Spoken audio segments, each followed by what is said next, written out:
ഇനി ഏതാണ്ട് നിമിഷങ്ങൾ മാത്രമേ ബാക്കിയുള്ള ബിഗ് ബോസിൻ്റെ വോട്ടിംഗ് അവസാനിക്കാൻ. വിജയ് ഏതാണ്ട് ഉറപ്പിച്ച് കഴിഞ്ഞു. എന്തായാലും നമുക്ക് ആ ഒരു വോട്ടിംഗ് റിസൾട്ടിലേക്ക് കിടക്കാം. എന്തായാലും ഇപ്പോൾ 5ാം സ്ഥാനത്ത് നിൽക്കുന്നത് നമ്മുടെ അഭിഷേക് തന്നെയാണ്. അതിന് സ്റ്റിൽ ഒരു 11% വോട്ടിംഗ് ആണ് ലഭിച്ചിരിക്കുന്നത്. സോ ഇപ്പോൾ ഋഷിയുടെ വോട്ടിംഗ് നോക്കുകയാണെങ്കിൽ അങ്ങോട്ടും ഇങ്ങോട്ടും ചാടി ചാടി കളിക്കുകയാണ്. അതായത് 15, 16, 14 അങ്ങനെയൊക്കെ. അഭിഷേകിൻ്റെ വോട്ടാണെങ്കിൽ 10, 11, 9 ആ ഒരു രീതിയിൽ തന്നെ ആ ഒരു പെർസെൻറ്റേജ് നിലനിർത്തിക്കൊണ്ടേ പോവുകയാണ്. സോ മിക്കവാറും വോട്ടിംഗ് കഴിയുമ്പോൾ ഈ ഒരു റിസൾട്ട് തന്നെയായിരിക്കും. ഒന്നെങ്കിൽ അഭിഷേക് 4ാമത് അല്ലെങ്കിൽ ഋഷി 5ാമത് ആ ഒരു രീതിയിൽ തന്നെ പോയിക്കൊണ്ടിരിക്കും. എന്തായാലും 5ഉം 4ഉം സ്ഥാനങ്ങൾക്ക് വേണ്ടി ഇവർ തമ്മിലാണ് മത്സരം. ഇനി 3ാം സ്ഥാനത്തുള്ളത് നമ്മുടെ ജാസ്മിനാണ്. ജാസ്മിൻ്റെ വോട്ടെന്ന് പറയുന്നത് 19% വോട്ടാണ്. എന്തായാലും ഇനി ജാസ്മിൻ 1ാം സ്ഥാനത്തേക്ക് പോകുമെന്ന് എനിക്ക് തോന്നുന്നില്ല. ഒന്നെങ്കിൽ 2ാം സ്ഥാനം അല്ലെങ്കിൽ 3ാം സ്ഥാനം അതിലേതെങ്കിലും ഒന്നായിരിക്കും ജാസ്മിനുള്ളത്.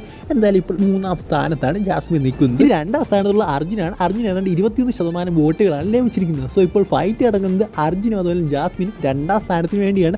അതായത് മോഹൻലാലിൻ്റെ ഒരു കയ്യിൽ ആര് നിൽക്കും എന്നുള്ള ചോദ്യമാണ് ഇപ്പോഴത്തെ ഏറ്റവും വലിയ ഡൗട്ട് എന്ന് പറയുന്നത്. എന്തായാലും 1ാം സ്ഥാനത്ത് ഇപ്പോൾ ജിൻഡോയാണ്. വലിയൊരു വോട്ടിൻ്റെ ഭൂരിപക്ഷത്തിലാണ് ജിൻഡോ 1ാം സ്ഥാനം പിടിച്ചടക്കിയിരിക്കുന്നത്. 33%, അതായത് ഏതാണ്ട് കൂറ്റൻ ലീഡിലേക്ക് ജിൻഡോ കുതിച്ചിരിക്കുന്നു എന്ന് തന്നെ പറയണം. എന്തായാലും അവസാന നിമിഷങ്ങൾ എന്ന് പറയുന്നത് ജിൻഡോയാണ്. ജിൻഡോയുടെ കുറേ ഫാൻസ് ഈ ഒരു അവസാന നിമിഷത്തിൽ വോട്ട് ചെയ്തിട്ടുണ്ട്. സോ ഇപ്രാവശ്യത്തെ വിന്നർ ആ ഒരു കിരീടം ജിൻഡോയ്ക്ക് അതുകൊണ്ട് ഉറപ്പിച്ച് കഴിഞ്ഞു. സോ ഇപ്രാവശ്യത്തെ വിജയ് അത് ജിൻഡോ ആയിരിക്കും. ഇനി പറയാനും തർക്കങ്ങൾ ഒന്നും തന്നെയില്ല. ജിൻഡോയാണ് ചാമ്പ്യൻ.